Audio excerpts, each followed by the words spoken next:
ओम नमः सिद्धेभ्य। नमो नमः सतुहितंकराय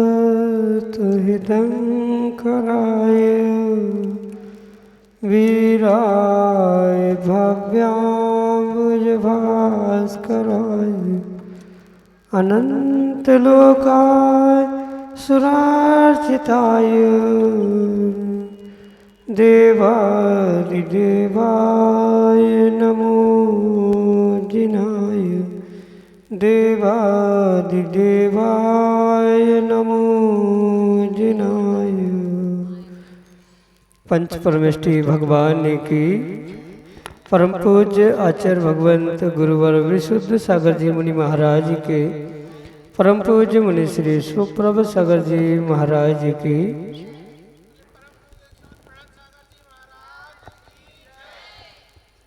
आज प्रत्येक व्यक्ति टेंशन में जीता है, चिंतित है मात्र थोड़े से मन के विकल्प के कारण, और वही चिंता उसके पूरे जीवन के सुख को नष्ट कर देती है।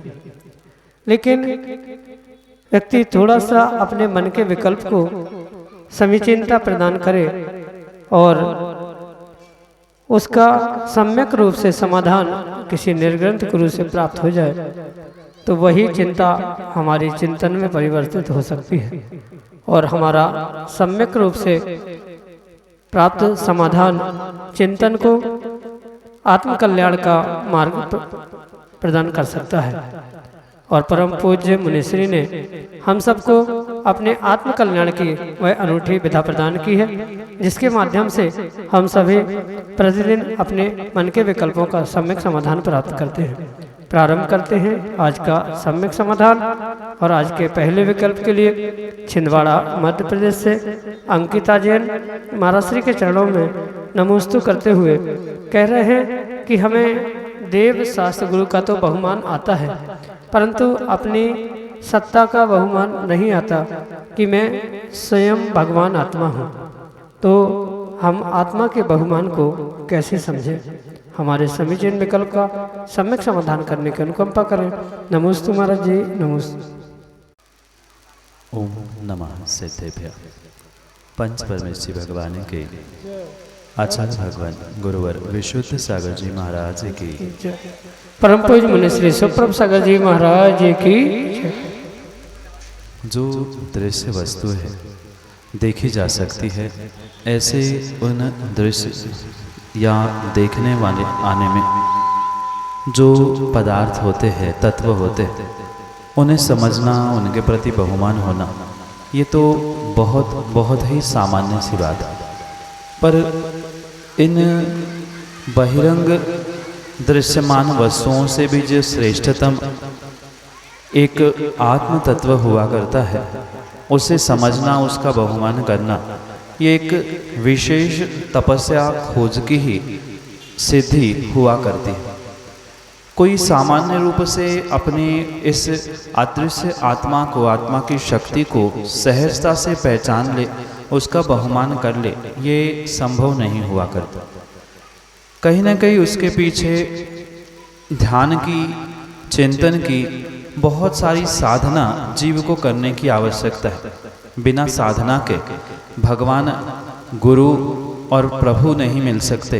तो बिना साधना, बिना तपस्या, बिना ध्यान किए हम अपने प्रभु से, अपने भगवान आत्मा से कैसे पहचान सकते या उन तक कैसे पहुंच सकते? ये विशेष रूप से समझने की आवश्यकता है कि अपने भगवान आत्मा के स्वरूप को कोई कितना भी शब्दों के माध्यम से समझे, पर शब्दों के माध्यम से उसका बहुमान आना, उसको समझना, उसको जान लेना, ये भिन्न विषय है।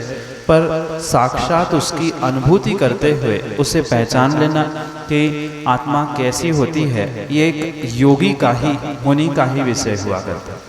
जो संत महात्मा योगी अपनी आत्मा की साधना में लीन है, वो ही उसके प्रति विशेष श्रद्धा और तपस्या के माध्यम से उसे प्राप्त करने की और उसकी अनुभूति करने की संभावना हुआ करती है। इसलिए सामान्य रूप से आप भगवान आत्मा होती है, मैं भी भगवान आत्मा हूँ, मैं एक आत्मद्रव्य हूँ, ये श्रद्धा से ही मात्र वर्तमान में श्रावक अवस्था में समझा जा सकता है। जब तक साक्षात योगी महात्मा नहीं बनेंगे तब तक उसकी अनुभूति और उनके जैसा बहुमान श्रावक अवस्था में आना संभव नहीं है। अभ्यास, ध्यान और साधना का श्रावक अवस्था में भी किया जा सकता है, और जितनी साधना विशेष होगी उतना ही विशेष फल भी उसके निमित्त से आपको मिलेगा। यही आपके लिए सम्यक समाधान। राजकुमार साहू मोहखेड़ मध्य प्रदेश से महाराज जी के चरणों में नमोस्तु निवेदित करते हुए कह रहे हैं कि महाराज जी, गृहस्थ अवस्था में रहते हुए हम ब्रह्मचर्य का पालन कैसे कर सकते हैं? हमारे समीचीन विकल्प का सम्यक समाधान करते हुए हमारा मार्गदर्शन करने की अनुकंपा करें। नमोस्तु महाराज जी, नमोस्तु। श्रावक अवस्था में भी व्यक्ति, जीव गृहस्थ बनते हुए, श्रावक बनते हुए भी उस ब्रह्मचर्य व्रत की साधना अवश्य ही कर सकता है। भले ही वह सर्वोत्कृष्ट उत्तम ब्रह्मचर्य को प्राप्त नहीं कर पाता, घर गृहस्थी में रहते हुए भी अगर जो कुशील पाप कहा है, उस कुशील पाप और उस पाप के जो बंधन के रूप, नियम रूप व्रत कहे गए हैं, उसको मात्र संकल्प पूर्वक ग्रहण करने से नहीं, अपितु शारीरिक और मानसिक दोनों प्रकार के कुशील से दूर होते हुए श्रावक अवस्था में भी आप बहुत अच्छे तरीके से गृहस्थ बनते हुए भी ब्रह्मचर्य का पालन कर सकते।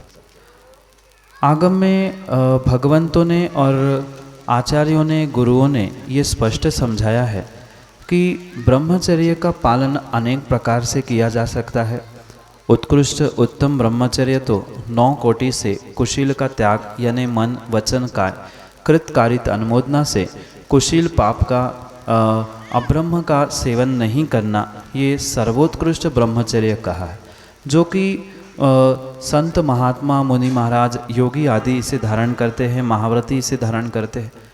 माना कि श्रावक अवस्था में इतनी शक्ति नहीं है कि मन, वचन, काय, कृतकारित अनुमोदना से 9 कोटि से ब्रह्मचर्य धारण करे, तो आचार्य भगवंतों ने, गुरु महाराजों ने ये स्पष्ट कहा है, श्रावक बनते हुए आप अपने उस अब्रह्म को, कुशील को कुछ सीमित भी कर दोगे तो वह ब्रह्मचर्य अणुव्रत के रूप में आप श्रावक अवस्था में ग्रहण कर सकते। जैसे आपका अगर विवाह हो चुका है तो जो अपनी स्वयं की पत्नी है, आप उसके ही प्रति मात्र संतुष्ट रहते हुए अन्य सभी पर स्त्रियों का त्याग करते हुए स्वदार संतोष व्रत ग्रहण कर सकते। यानी स्वदार यानी अपने ही दरवाज़ा या अपने ही दारा यानी पति पत्नी तक सीमित रहते हुए एक श्रावक अपने उस ब्रह्मचर्य अणुव्रत को ग्रहण करता है, जबकि पूर्ण रूप से वह महाव्रत रूपी उत्कृष्ट ब्रह्मचर्य नहीं है, पर श्रावक बनते हुए अन्य स्त्री, अन्य पुरुषों का त्याग करते हुए उससे, उनके प्रति माता, बहन, भाई, पिता आदि के समान संबंध भाव रखते हुए उनके साथ घर गृहस्थी में भी रहना, ये नियम से ब्रह्मचर्य अणुव्रत कहलाता है। अणु का मतलब ही थोड़ा सा होता है। थोड़े रूप से उन व्रतों को, ब्रह्मचर्य को प्राप्त करना, ये अणुव्रत कहलाता है। इतना ही नहीं, माना कि आप गृहस्थ है, अभी विवाह नहीं हुआ है या होने के बाद कुछ ऐसी स्थिति है, पति या पत्नी में से कोई एक ही शेष है, तो आप अखंड आने वाले समय के लिए भी ब्रह्मचर्य धारण कर सकते हैं। ऐसे परिस्थिति देखते हुए भिन्न भिन्न प्रकार से जीव गृहस्थ में, श्रावक में, घर परिवार में रहते हुए भी ब्रह्मचर्य का अवश्य ही पालन कर सकता है। परिस्थिति क्या है उसको समझते हुए गुरु महाराज के पास पहुंचते हुए उनका मार्गदर्शन प्राप्त किया जाए, जिसके माध्यम से आप अपने इस व्रत को सुव्यवस्थित रूप से प्राप्त करते हुए अपने जीवन को और अपने इन व्रतों को बहुत ही व्यवस्थित रूप से प्राप्त करते हुए उसे उत्कृष्टता की ओर ले जाने का प्रयास कर सकते हैं। यही आपके लिए सम्यक समाधान। अंकिता जैन, छतरपुर, मध्य प्रदेश से महाराज श्री के चरणों में बारंबार नमोस्तु निवेदित करते हुए अपना समीचीन विकल्प रख रहे हैं कि महाराज जी, श्रावक ऐसी कौन सी पूजा विधान कर सकता है कि दूर रहकर भी जिससे मुनिराज का स्वास्थ्य लाभ हो सके, सो उनका स्वास्थ्य ठीक हो सके। हमारे समीचीन विकल्प का सम्यक समाधान करने की अनुकंपा करें। नमस्ते महाराज जी, नमस्ते। ये श्रावक की बहुत प्रशस्त अच्छी भावना है कि आपके पूजा पाठ विधान जाप आदि करने से किसी मुनि महाराज, किसी व्यक्ति का स्वास्थ्य ठीक हो जाए, उन्हें स्वास्थ्य लाभ मिले। पर ये आपकी भावना ही हो सकती है, ज़रूरी नहीं है कि आपके पूजा पाठ विधान जाप आदि करने से किसी अन्य जीव का पूर्ण रूप से स्वास्थ्य ठीक ही हो जाए। क्योंकि मुख्यतः से इस सिद्धांत को हमें समझना होगा कि ब्रह्मांड में जितने भी द्रव्य है, जीव द्रव्य है, वे किसी भी प्रकार से एक दूसरे पर अवलंबित नहीं हैं। प्रत्येक द्रव्य स्वतंत्र है, प्रत्येक द्रव्य का अपना अपना भिन्न भिन्न परिणमन हुआ करता है। जिस जीव का जैसा कर्मोदय चल रहा है, बिल्कुल वैसे ही कर्मोदय के निमित्त से उसे वैसा ही फल प्राप्त होता है, चाहे अच्छा हो चाहे बुरा हो। जब तक उन निर्ग्रंथ मुनिराजों का आसाता वेदनीय कर्म का उदय चल रहा है, तब तक बहिरंग कोई भी निमित्त कार्यकारी नहीं हो सकते। जब डॉक्टर वैद्य आदि की किसी प्रकार की दवाई कार्यकारी नहीं हो पाती है, तो किसी भी प्रकार से किसी अन्य व्यक्ति का वह पूजन पाठ करना, विधान करना, जाप आदि करना उस मुनिराज के लिए, उन मुनिराजों के लिए कैसे कार्यकारी हो सकता है। हाँ, पर यह अवश्य समझे कि श्रावक का ये कार्य हुआ करता है। अगर कोई ऐसा अस्वस्थ त्यागी व्रती हमें समझ में आता है तो उनके प्रति हम प्रशस्त भावना रखते हुए ये चिंतन कर सकते हैं कि उनकी शीघ्रता से उनका स्वास्थ्य लाभ हो, वे जल्दी ठीक हो जाए, वे कभी बीमार ना हो। ऐसा सोचने से वो तो ठीक हो पाए नहीं हो पाए, पर आपको तो अवश्य ही पुण्य का आश्रय होगा, आपको स्वास्थ्य लाभ होगा। आप उस आसाता वेदनीय से साता वेदनीय को प्राप्त करने की संभावना हो सकती है। क्योंकि मुनिराजों का जो तीव्र आसाता वेदनीय कर्म का उदय चल रहा है, उसे मात्र बहिरंग निमित्तों से, किसी पूजा पाठ विधान जाप आदि से ठीक करना संभव नहीं हो सकता। ये मैं पुनः दोहराना चाहता हूँ। जब तक उनके तीव्र आसाता वेदनीय का यानी पाप का उदय चल रहा है, तब तक आपके सोचने से उनके स्वास्थ्य में, शरीर में, बीमारी में कुछ आराम मिले नहीं मिले, पर आपको उसके निमित्त से उनके बारे में जो आपकी प्रशस्त भावना है वो शीघ्रता से ठीक हो जाए आदि, उसके निमित्त से आपको अवश्य ही पुण्य की प्राप्ति होगी। साता वेदनी का आश्रय करते हुए आप उस पुण्य को प्राप्त कर सकते हैं। इसलिए श्रावकों का ये कर्तव्य होता है कि उसको जिस प्रकार से, जिस पूजा में मन लग रहा है, जिस विधान में मन लग रहा है, जिस जाप में उसे मन लग रहा है, ऐसे उस जाप विधान आदि के माध्यम से वह प्रतिदिन यही भावना भाए, शांति धारा अभिषेक आदि के माध्यम से भी यही भावना भाए कि मुनिराज का स्वास्थ्य जल्दी ठीक हो जाए, उन्हें स्वास्थ्य लाभ मिल जाए। आपकी भावना से हो सकता है, अगर भावना का संप्रेषण, भावनाओं की वर्गणाओं की शक्ति बहुत अधिक होगी, तो उस भावना के माध्यम से, वर्गणाओं के माध्यम से मुनिराज तक वह पुण्य वर्गणाएं आपकी भावना पहुँचने से उनका अगर साता वेदनी का उदय आने का समय हो गया है, तो यह निमित्त नैमित्तिक संबंध बनते हुए नियम से वे ठीक हो भी सकते हैं। पर आवश्यकता अंतरंग में उनके साता वेदनी का कर्मोदय भी आने की आवश्यकता है। और ऐसे कर्मोदय आना मतलब साता वेदनी का उदय आना और आपकी मेहनत, आपकी पुरुषार्थ, आपकी भावना अगर दोनों एक साथ कार्यकारी बने, तो वह शीघ्रता से ही स्वास्थ्य लाभ को प्राप्त कर सकते हैं। यही आपके लिए सम्यक समाधान। जतिन जैन, छिंदवाड़ा, मध्य प्रदेश से महाराज जी के चरणों में नमोस्तु निवेदित करते हुए अपना प्रश्न रख रहे हैं कि महाराज जी, हम जीवन में कुछ प्लान करते हैं और कार्य प्लान के अनुसार जब नहीं होता तो उस समय क्या करना चाहिए? जो हो रहा है उसको करते रहना चाहिए या धैर्य रखना चाहिए, और धैर्य कितना और कैसा रखना चाहिए? हमारे समीचीन विकल्प का सम्यक समाधान करने की अनुकंपा करें।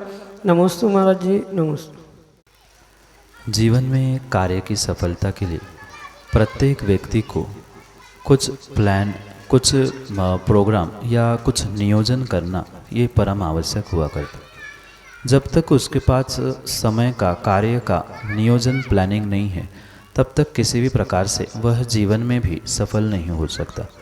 कब क्या करना चाहिए, क्या नहीं करना चाहिए, ये सब कुछ तय करने के बाद भी, प्लान करने के बाद भी, माना कि कुछ कर्मोदय के कारण से, पुण्य पाप आदि के निमित्त से वह कार्य, वह प्लान आपका फलीभूत नहीं हो पा रहा है, तो ऐसे स्थिति में आपको कभी भी हताश होते हुए, धैर्य छोड़ते हुए उस कार्य को छोड़ने की आवश्यकता नहीं है। जो जैसे आपने कोई प्लान किया है और प्लान के अनुसार कार्य नहीं हुआ, तो वहाँ आप अक्सर यही देखते हैं कि संसार का हर एक व्यक्ति उस कार्य को ना होने के कारण से उदास या हताश होते हुए रोता है, कार्य ही छोड़ देता है। तो ये किसी प्रकार से उचित नहीं है। ये अवश्य समझना कि विरले ही कोई पुण्यात्मा होते हैं जिनके सोचे हुए, प्लान किए हुए प्रत्येक कार्य होते ही होते। ऐसे संसार के अधिकांश जीव हैं जिनके कर्मोदय के निमित्त से वे सोचते, प्लान तो बहुत अच्छा से करते हैं, पर कई बार वह प्लान पूर्ण नहीं होता। तो ऐसे समय पे धैर्य ही रखना ये सर्वश्रेष्ठ कार्य है। और साथ में प्लान पूर्ण क्यों नहीं हुआ, किस कारण से वह हम इस कार्य में सफल नहीं हुए, ये भी समझने की आवश्यकता है। कुछ उस प्लान को एक्टिवेट करते हुए या प्लान को उस नियोजन को साक्षात क्रियान्वित करते समय अगर कुछ भूल हो रही है तो उसको भी समझना होगा, क्योंकि कागज़ों पर प्लान बना लेना बहुत आसान होता है, पर उसे जीवन में उतारना उतना ही कठिन होता है। तो जीवन में उतारते समय माना कि कुछ गलती हो रही हो, उसको समझने में, उसे समझाने में, उसके साधनों को प्राप्त करने में कहीं कमी हो रही हो, इनको भी समझने की आवश्यकता है। साथ में जिसे लक फैक्टर कहा जाता है, भाग्य, पुण्य भी कहा जाता है, तो पुण्य, भाग्य आदि के निमित्त से भी वो हो सकता है प्लान आपका सक्सेस नहीं हो पा रहा है। तो कारण समझे बिना आप कितना ही धैर्य रखो या कार्य छोड़ते दूसरे कार्य को प्राप्त करने का, दूसरा प्लान बनाने का भी प्रयास करो, तो कभी जीवन में सफल नहीं हो सकते। जब आपने निर्णय किया है कि हमें ये कार्य करना है, भले ही कितनी ही देर लगे, कितना ही समय लगे, पर उस कार्य को पुनः पुनः रीप्लान करते हुए, पुनः नियोजित करते हुए, कहाँ गलती हो रही है ये समझते हुए उसका सुधार करते हुए आगे बढ़ने की आवश्यकता है। उसके अभाव में कभी भी किसी भी प्रकार से आप जीवन के किसी भी कार्य में सफल हो ही नहीं सकते। ये समझते हुए कितनी ही विपरीतता आ जाए, प्लान चौपट भी हो जाए, पर धैर्य रखते हुए अपना प्रयास जारी रखें। धैर्य रखने के लिए आपको उस कार्य में पुनः पुनः कंसिस्टेंसी यानी सातत्यता लाने की आवश्यकता है। जब तक आपका कार्य सिद्ध नहीं हो रहा है तब तक तो धैर्य रखना ही पड़ेगा, बिना उसके काम नहीं होगा। आपने वो छोड़ दिया, दूसरा नहीं हुआ, तीसरा, ऐसे ही जीवन भर अगर करते रहेंगे तो कोई भी कार्य आपका सफल हो नहीं सकता।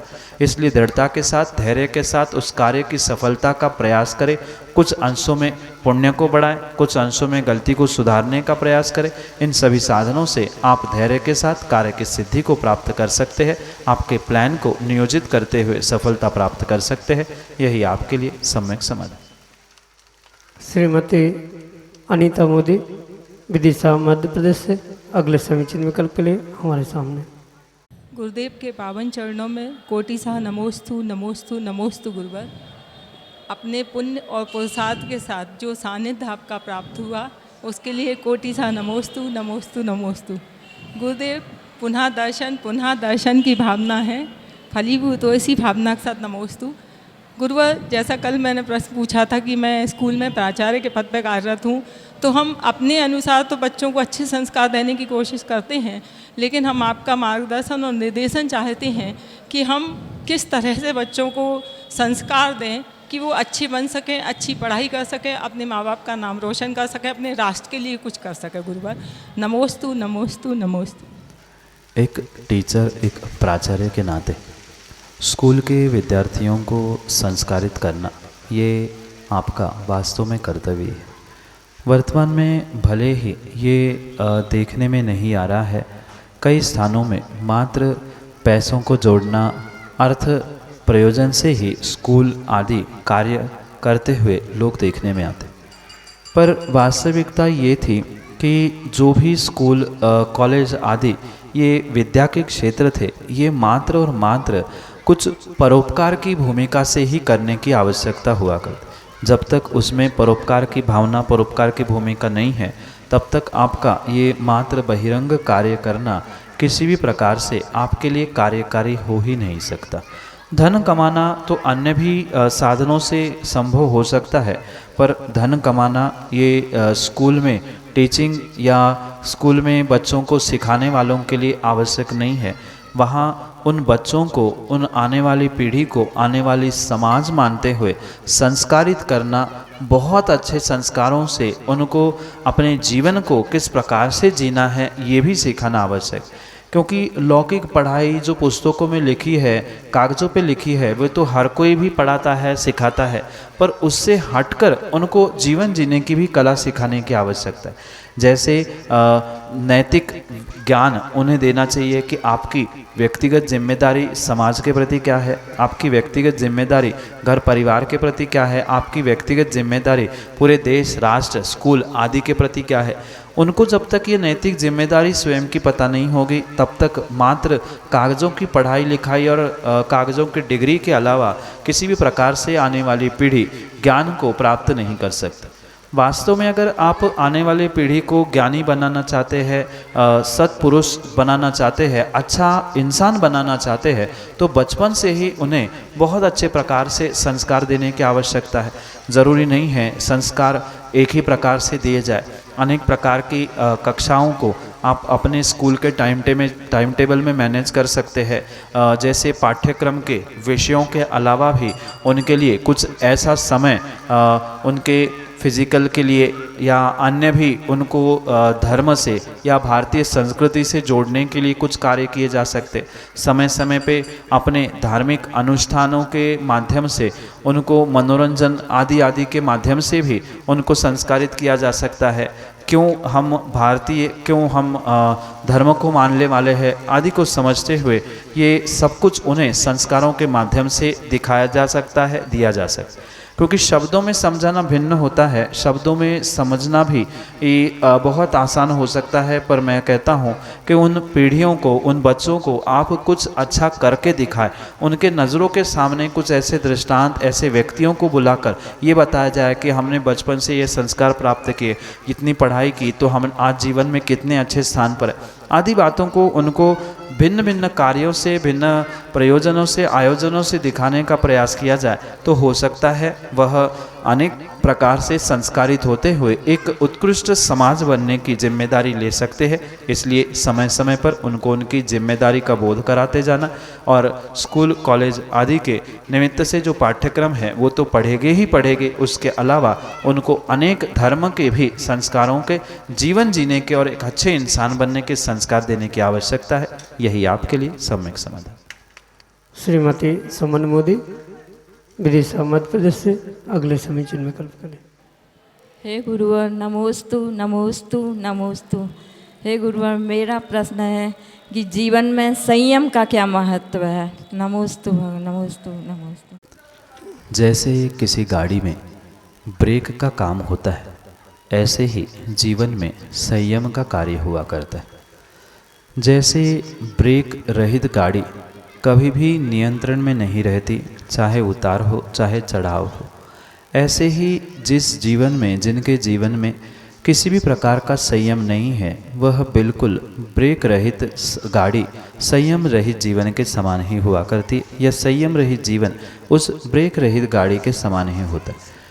क्योंकि संयम व्यक्ति को, जीव को संयमित रहने की कला सिखाता है। अपने मन, वचन, काय साथ साथ इंद्रियों के विषय, इन सब पर किस प्रकार से कंट्रोल किया जाए, किस प्रकार से काबू किया जाए, ये सिखाने का कार्य करता है।